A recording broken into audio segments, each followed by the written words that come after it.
Hey everyone, this is Julian from the Binary Lab and the Forex Lab.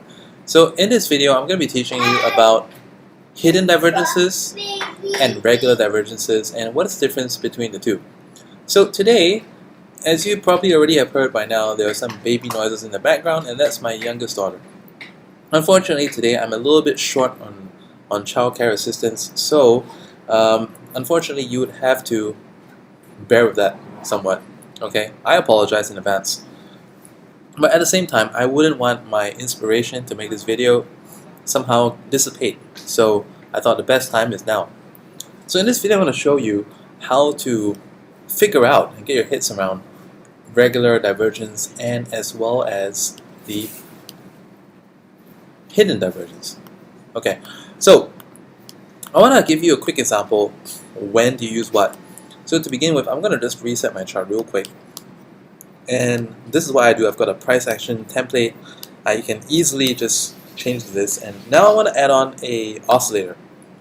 Okay, so when you add an oscillator, you could use RSI, you could use stochastics, and it doesn't really matter which one you use. As long as the oscillator is most compatible for use as a divergence indicator. Now with the periods, I'm going to show you the differences between both. If I use a faster period, it's going to help me identify more highs and lows. See, I got highs and lows.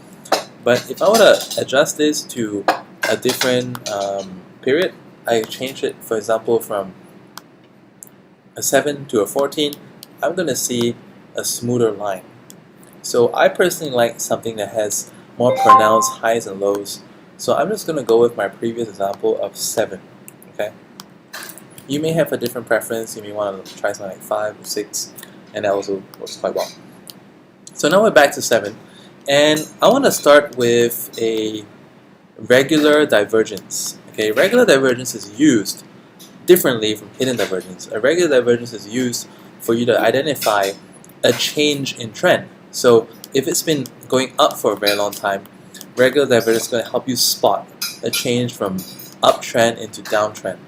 So in order to do that, I'm going to try and find you an example. Right here we have like a downtrend that's been going very sharply down, and it's about time we find something that would tell us that it's going up. Okay, so in order to do the bullish divergences, bullish ones, we always draw the line at the bottom of the price action and also at the bottom of the oscillator. So in the same period in time, I'm just going to draw this like over there. See? Or I could adjust that to be a little bit more precise with these two peaks.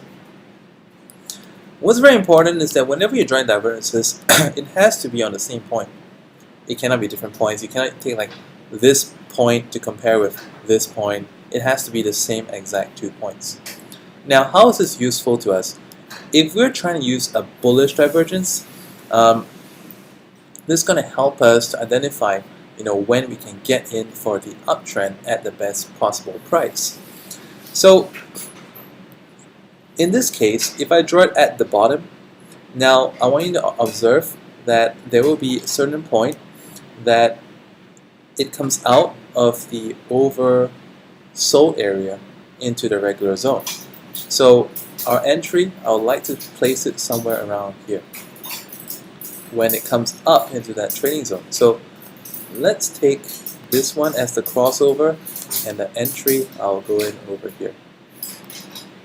This will be for regular divergence. Okay, regular divergence helps you identify a change from a downtrend to an uptrend, or from an uptrend into a downtrend.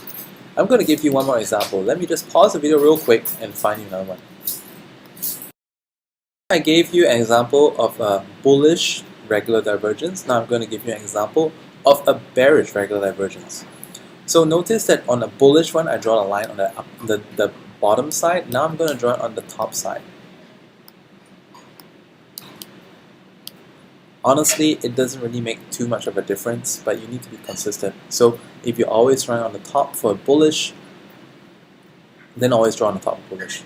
If you're always drawing on the bottom for bullish, then always draw on the bottom for bullish, and vice versa for the opposite. Then that way you won't get confused. Notice that I'm drawing them once again over the same points. Well, it's slightly different, so let me just correct that a little bit. okay? And we have this point, and we have this point, okay? Now, with that, it tells me that once again, once it gets into this area, and it goes from in the overbought back into the regular zone, I know that we're ready to go. So let me find that spot, and let's find the spot. It's where it crossed, and therefore I can take my entry on the next one, like so. Okay. There probably was some news over here, and hence there's this wick. Okay, and this could possibly have hit the stop loss. But nonetheless, you know, my job here today is not to show you like where to place your stop loss, and this could be a one-off incident when, you know, there's a big market movement. It could even be, you know, the non-farm payroll. You know, it could be. Actually, looking at the dates, I think it is, because this is like the first. I mean, this is like the beginning of May, and this could be a Friday. You have to check the calendar, but this could actually be a Friday for that to happen. So, nonetheless, this is an example for a bearish divergence as a regular divergence. Now, I want to show you how hidden divergence, what that is, and how it can be used to help you identify, you know, when a trend is going to continue. So, I'm going to find you again for bullish and bearish. I'm just going to pause it real quick. Looking at what I'm looking at, now I'm going to spot a bearish hidden divergence for you. And earlier I mentioned that it really doesn't matter. You know, I could draw the line at bottom, and I could draw the line at the bottom, but I have to do that always the same way, and that may actually cause me to lose out some signals, but at least it's going to make me consistent.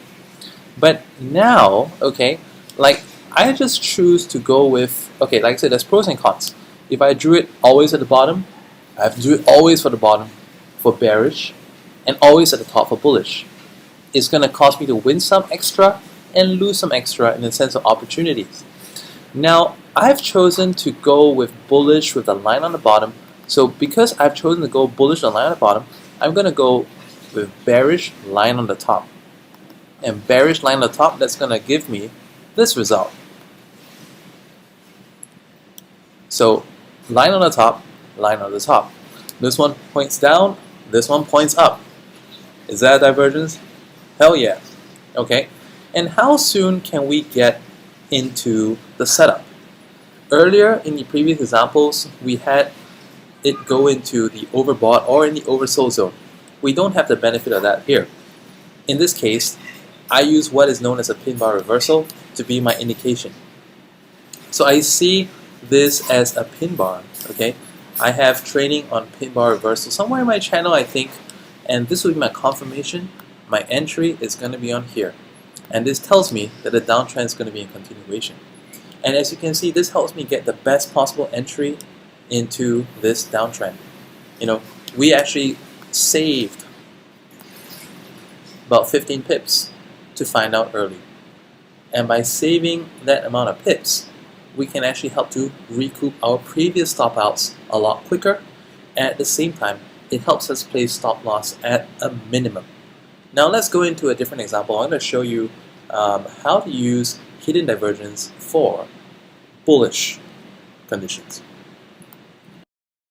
I said, if we draw the line on the bottom, we'll always draw the line on the bottom for bullish. So we've chosen in this video, or I've chosen this video, to make it such that I would always draw on the bottom for bullish and always on the top for bearish. Now, in this case, like I said, we're going to use this to identify trend continuation. So I'm going to draw it on this set of bottoms, and I draw it on a matching set of bottoms for the oscillator. And what this gives me is a tick up to the upside. Now, how are we going to trade this though? Okay, and I'm going to guide you through that one. It's going to be a little bit tricky in this case. So in this case, we have a bullish breakout bar, and that kind of sucks. We don't really want that. So how are we going to trade it?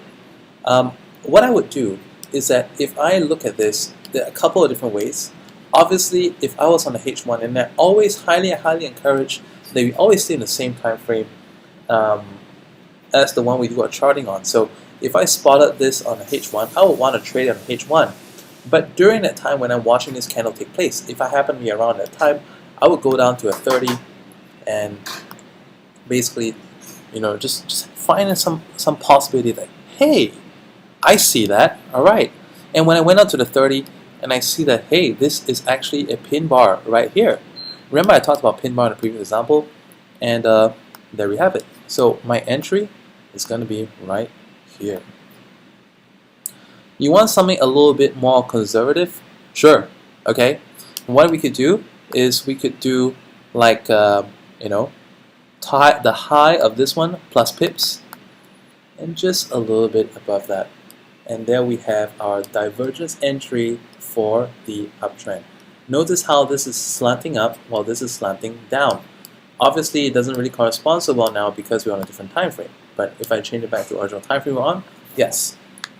So be sure to, always get back on track. You may sometimes drop down to a lower time frame in order to find your entry, but do not get confused with the lines because you don't want to be deceived by these lines. So I've just outlined to you the differences between regular divergence as well as hidden divergence. Now you know that regular divergence is used for trend change and hidden divergence is used for trend continuation. I've given you examples with both bearish and bullish examples for both, whether it's regular or hidden. And now just go through this video all over again if you want to get a recap on what this is about. It takes a little bit of time and it can be a bit tricky. So I highly recommend that when you're watching this video, practice this in real time. So after I do that bullish example, you go find a bullish one as well.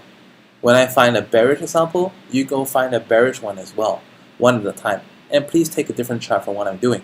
Or you can also try to find the same setup on your chart, and once you're done with that, try a different pair. That's the best way to practice, and then go to the next one, go to the next one. And if you find that you can re-explain exactly as I told you, you basically got the gist of it. Okay? I mean, this is just, the first few things that you want to know about divergence, and I've probably made a very thorough video to make sure that you're not confused. I've given you 2 examples of each case. There are actually a lot more ways that you can use to place your entries, and it's going to be a little bit different depending on the oscillator indicator that you use. If you wish to learn more about how you can use divergence trading to your benefit and at the same time not get stopped out, because one thing you're going to find when you try this out is that you come into circumstances where you find that, hey, isn't that the entry already? Well, right now, as I'm making this video, it's quite easy to say based on hindsight. But based on actual market conditions, how are you going to react? So if you would like to learn how to do that, and you'd like to learn how these trades unfold in real time based on real situations, you're going to find it very beneficial to join my group, the Forex Learning Group, because every week we have a webinar, and on top of that, we also have a chat group where I'll be posting setups from time to time that I think they're really good. Like for instance, today I just sent opportunities monitoring video. Here is a private video that I sent out just today. It's unlisted. It's exclusively for people in my Telegram group. And this video... Alright, hey guys, this is Julian from Divergence Lab, Forex Lab. Just giving you guys an update about, alright, hey guys, like a couple of Forex setups we're looking at Forex Learning Group last week. You guys probably not be adding on quite an interest, and this is because I have mentioned to you guys that I did have a blitz with it. So there's a lot of BA. Basically, it was due to the broker rejecting already placed as helping module, which had stop loss into it. For all this and more, and I guarantee you'll definitely benefit from this, then head on to the Facebook page. That's facebook.com/the binary lab page. That's for my binary group. And if you're interested on the Forex side of it, go over to facebook.com/Forex official. Sorry, Forex Lab official. And finally, if you want to go to either site, just head on to the forexlab.net or the binarylab.net. You know what? If you're confused, you could reach either page and just message, and my admin will advise you on which one, depending on whether you want to go with Forex or binary. Of course, if you cannot decide, just go for both. Because I personally started out with binary and found my footing there, and after I was getting success in binary, I decided to move over to Forex and do both as well. Bye for now.